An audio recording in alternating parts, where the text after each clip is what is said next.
안녕하세요. 중요한 발표 직전인데 왜 자꾸 휴대폰을 이렇게 들여다보게 될까요? 네.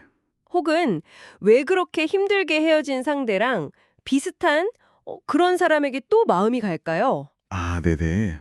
이런 일상적인 선택과 끌림 뒤에는 늘 우리의 뇌가 있습니다. 오늘은 당신이 보내주신 아나이스로의 사피엔스의 뇌 요약본을 통해서요. 우리 뇌가 어떻게 생존과 효율성을 최우선으로 여기는지, 그리고 그게 우리 생각과 행동을 어떻게 조정하는지 그 비밀을 좀 파헤쳐 보겠습니다. 네, 이게 참 흥미로운 점인데요. 뇌가 우리 몸무게에서는 고작 2%, 뭐 한 1.4kg 정도밖에 안 되거든요. 네, 엄청 작죠. 근데 우리가 섭취하는 전체 에너지의 20%를 사용한다는 사실입니다. 와, 20%나요? 네, 엄청난 에너지를 소모하는 기관인 거죠. 바로 이 때문에 뇌는 가능한 한 에너지를 아끼고 효율성을 추구하도록 진화해 왔어요. 아, 그래서 오늘날 우리가 겪는 많은 내적 갈등이나 좀 비합리적으로 보이는 행동들 있잖아요. 네네. 이게 사실은 이 에너지 효율성이라는 뇌의 깊은 본능과 관련이 깊다는 겁니다. 아, 그렇군요. 그래서 뇌는 어떻게든 좀 지름길을 찾으려 하고 익숙하고 편한 걸 소모하는 거군요. 맞습니다. 네. 그럼 운동 가기 싫은 마음이나 새로운 거 도전하기 망설이는 것도 어떻게 보면 뇌의 그 효율 추구 본능 때문일 수도 있겠네요. 네, 그럴 수 있죠. 에너지를 아끼려는 거죠. 이 효율적인 뇌가 우리 삶의 가장 강렬한 경험 중 하나인 사랑은 그럼 어떻게 다룰까요? 자료 보니까 이게 단순한 감정 이상이라고 하던데요. 맞습니다. 사랑은요, 사실 식욕이나 수면욕처럼 생존과 번식에 직결된 아주 강력한 생물학적 충동에 가깝습니다. 충동이요. 네. 좋아하는 사람 앞에서 막 심장이 뛰고 얼굴 빨개지고 하는 거 있잖아요. 네, 그렇죠. 막 통제가 안 되죠. 네. 이건 의지로 통제하기 어려운 뇌의 아주 깊숙한 영역에서 비롯된 반응인 거죠.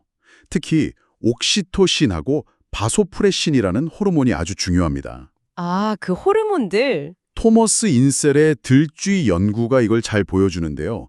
유전적으로는 거의 똑같은 초원 들쥐랑 산악 들쥐가 있거든요. 네. 근데 얘네들이 각각 짝에게 충실하거나, 그러니까 일부일처거나 아니면 여러 상대와 관계를 맺는 그 나눈 관계를 보이는데, 그 이유가 바로 뇌 속에 있는 이 호르몬 수용체의 분포 차이 때문이었다는 거예요.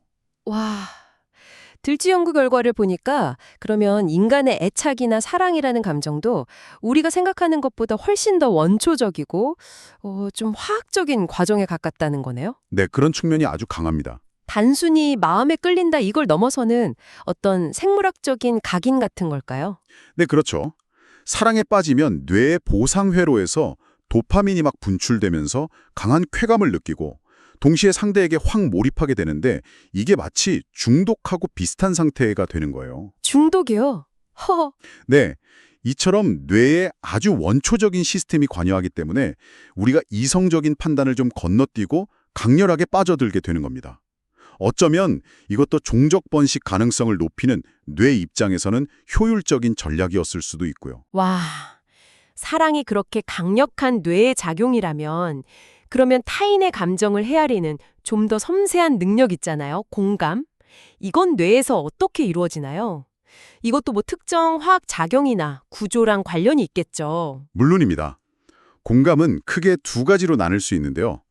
타인의 감정을 마치 내 것처럼 느끼는 정서적 공감하고, 또 상대방의 생각이나 입장을 이해하는 인지적 공감이 있어요. 느끼는 거랑 이해하는 거. 아. 네, 자료에서는 이제 사이코패스의 예를 드는데요.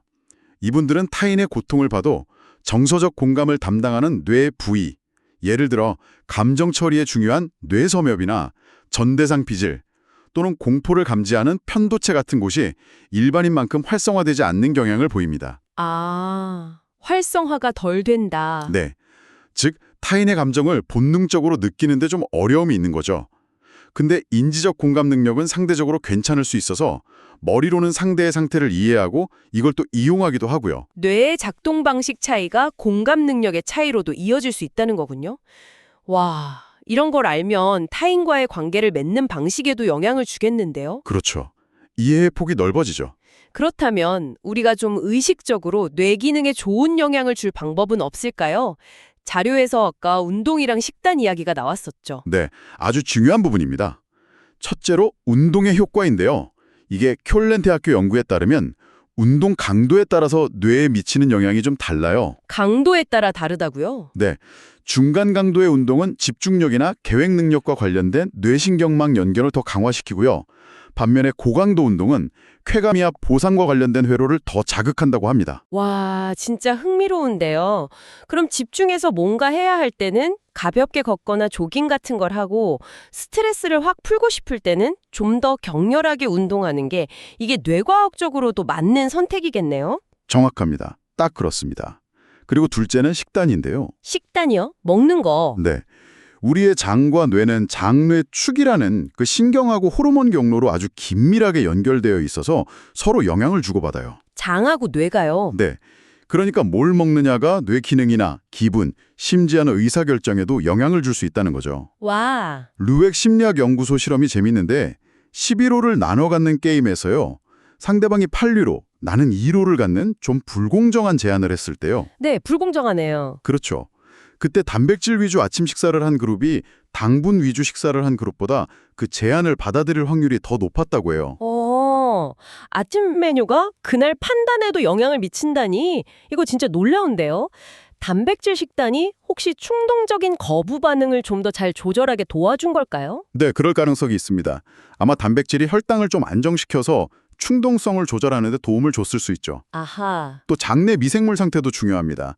특정 유익균, 예를 들면 코프로코쿠스나 디알리스터 같은 균이 부족하면 우울증 위험이 높아질 수 있다는 연구 결과도 있고요. 와, 장 건강이 정신 건강이랑 진짜 직결되는 거네요. 네, 그런 셈이죠. 네, 오늘 사피엔스의 뇌 요약본을 통해서 우리 뇌가 생존과 효율성을 위해서 얼마나 복잡하고 때로는 우리 의지랑 다르게 작동하는지 좀 엿볼 수 있었습니다. 네, 사랑에 빠지는 순간부터 아침 식사 후에 내리는 결정까지 많은 부분이 뇌의 기본적인 작동 원리에 영향을 받는다는 걸 이해하면 어쩌면 스스로의 행동이나 감정에 대해서 조금 더 너그러워질 수도 있겠네요. 맞습니다. 뇌를 아는 것은 결국 우리 자신을 더 깊이 이해하는 과정이거든요. 그쵸? 그리고 오늘 이야기 나눈 운동이나 식단처럼 생활 속의 작은 습관들이 뇌 기능과 우리의 일상을 긍정적으로 바꿀 수 있다는 점을 기억하시면 좋겠습니다. 우리 뇌는 계속 변할 수 있으니까요. 네, 맞아요. 오늘 저희가 다룬 내용 말고도 이 자료에는 창의성, 직관, 꿈, 유머 같은 뇌에 대한 흥미로운 이야기들이 더 많이 담겨 있습니다.